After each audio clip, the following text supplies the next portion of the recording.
এবার প্রাক্তন বিজেপির সাংসদ রেবতী ত্রিপুরার বিরুদ্ধে মেলাঘর থানায় মানহানি মামলা করলেন মথার নেতা ডেভিড মুরা সিং।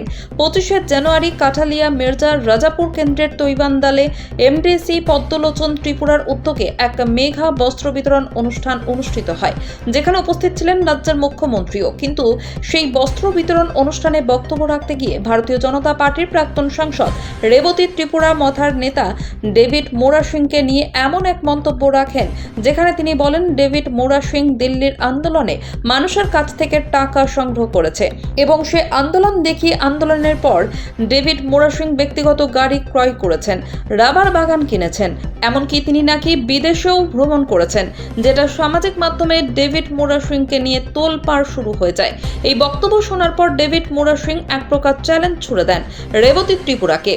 তিনি বলেন তার বিরুদ্ধে রেবতী ত্রিপুরা যে বক্তব্য দিয়েছেন সেটার প্রমাণ দেখাতে পারলে তিনি তার নিজের ব্যক্তিগত সম্পত্তি বিক্রি করে ভারতীয় জনতা পার্টিতে দান করবেন এবং নিজেও ভারতীয় জনতা পার্টিতে যোগদান করবেন। তিনি আরও বলেন রেবতী ত্রিপুরা তার বিরুদ্ধে বিদেশে ভ্রমণ নিয়ে যে বক্তব্য দিয়েছেন সেটা এক প্রকার মিথ্যা এবং ভিত্তিহীন। ডেভিড মুরা সিং এর বক্তব্য আজ পর্যন্ত তিনি কোনো পাসপোর্ট করেননি, তাহলে তিনি কি করে বিদেশে গেলেন? আজকে ডেভিড মুরা সিং রেবতী ত্রিপুরায় এই সমস্ত মিথ্যা এবং ভিত্তিহীন বক্তব্যের প্রতিবাদ জানিয়ে মেলাঘর থানায় রেবতী ত্রিপুরার বিরুদ্ধে একটি মানহানি মামলা করেন।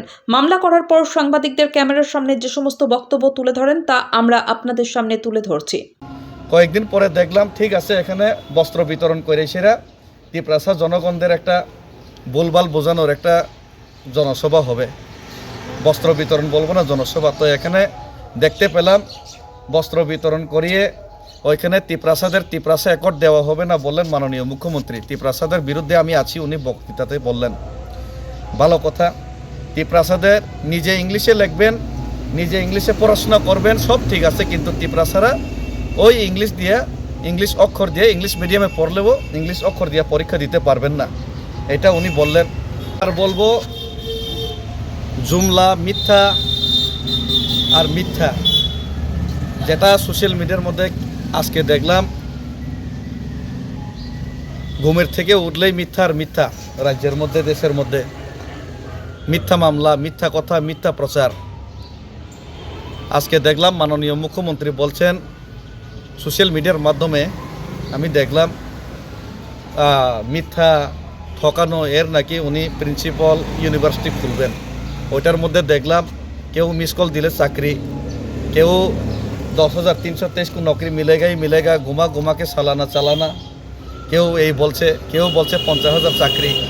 তো এই করতে করতে কিছুদিন আগে আমি ত্রিপুরার মধ্যে যে অন্যায় হচ্ছে সংখ্যালঘুদের বিরুদ্ধে ত্রিপ্রাসা অ্যাকর্ড বাস্তবায়ন হচ্ছে না, এর বিরুদ্ধে আমি দিল্লিতে পেদল যাত্রা করলাম। এর সমস্যার সমাধান তো কেউ করেইনি ত্রিপ্রাসাদের, বরঞ্চ আমার ঘরে নোটিশ এসে পড়েছে, একটা ফলস নোটিশ।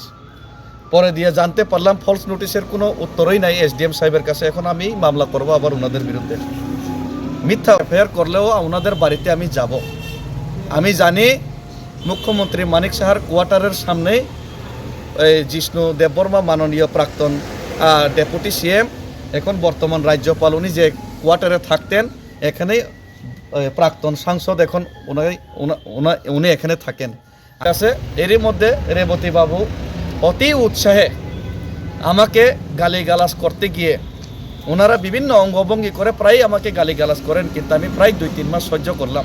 কিন্তু এখন সহ্য সীমারেখার বাইরে চলে গেল, লক্ষ্মণ রেখা পার হয়ে গেল। উনি বললেন আমি নাকি দিল্লিতে আন্দোলন করে এসে জনগণের টাকা দিয়ে আমি বাড়িতে এসে একটা নতুন গাড়ি ক্রয় করলাম।